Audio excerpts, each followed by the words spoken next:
You take fish oil for your heart and your brain, but whether it does anything comes down to two things almost nobody checks, and most supplements fail at least one.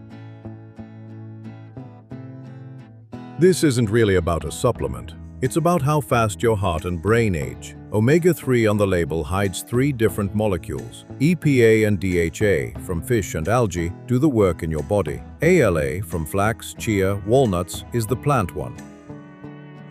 Here's the catch the label won't tell you. Your body converts only about 5 to 10% of plant ALA into EPA, and the step onward to DHA is very low, close to nothing in most men. Why? The same enzymes have to process omega-6 too, and modern diets flood you with it, so ALA loses the competition.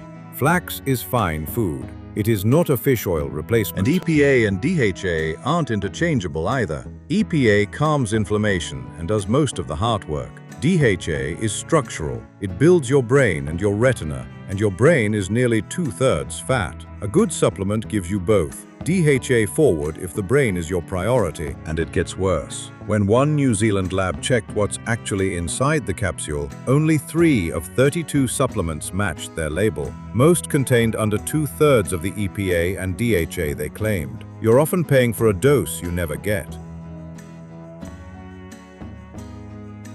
Now, is yours already rancid? Omega-3 is fragile. The same double bonds that make it useful make it oxidize, go rancid with heat, light, and time. On the shelf, in the bottle, sometimes before you even open it. When independent labs tested those supplements, most were oxidized past accepted limits. Only 8% passed all three. Rancid oil doesn't just do nothing, it adds the oxidative stress you took it to fight. There's even a number for freshness. TOTOX, total oxidation. Good brands publish it, most don't. If yours smells strongly of fish, or you can't find a test result, that's your answer. Here's what the supplement aisle skips. Fish don't make omega-3. They get it from algae, so algae oil gives you EPA and DHA directly. Same molecules, comparable absorption, and it's vegan. And there's a second reason to care. Fish oil carries whatever the fish carried. Traces of mercury, PCBs, and dioxins turn up in some batches. Algae is grown clean. There's no food chain to climb. Quality fish oil is fine if it's fresh and tested, but algae skips two problems at once. So how do you know where you stand? One number predicts more than the dose on the bottle. Your omega-3 index. The percentage of EPA and DHA in your red blood cells. Around 8% looks protective. Most people in the West sit near 4. A higher index tracks with lower heart disease and lower all-cause mortality.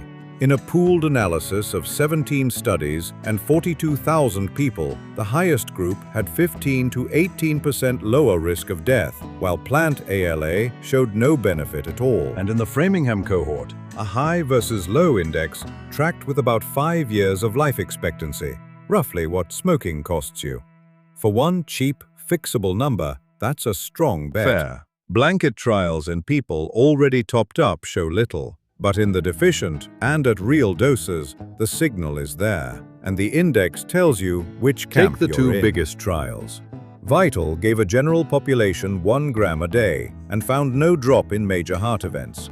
But Reduce It gave high-risk patients 4 grams of pure EPA and cut cardiovascular events by 25%. Same molecule family, different dose, different people, different result.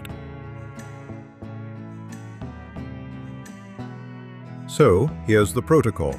1. EPA and DHA, not ALA. Flax won't cut it unless you're a strong converter. 2. Aim for 1 to 2 grams of EPA plus DHA a day with a meal, or dial it to your omega-3 index. 3. Freshness is non-negotiable. Third-party tested, low TOTOX, stored cold, and actually smell it.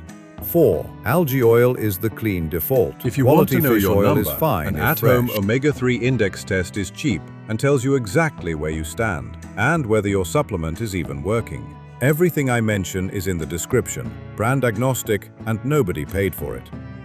3 things to keep. 1.